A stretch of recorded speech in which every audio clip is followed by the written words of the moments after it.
good. I feel so good.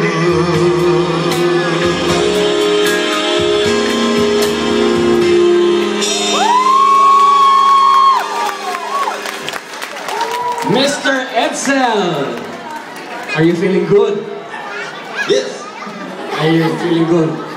Okay ka? Okay ka naman, no? How do you feel after that? Obvious.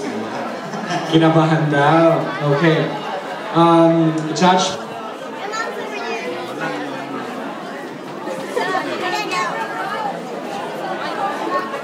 Sound naman dyan! Oh. Judge Pong, may we have your comment? Good evening, Edsa. Right? I'm really impressed with the way you sang the song. In the first place, it's really a classical type of a song.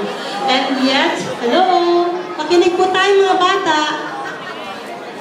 At least we could learn something from Edsel. The way Edsel performed tonight is like a real professional singer.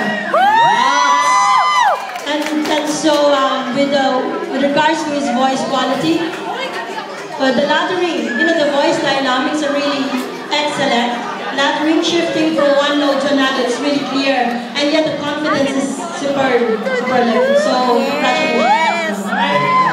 Okay, so if you like Edsel, contestant number 2. Okay, Edsel, thank you so much.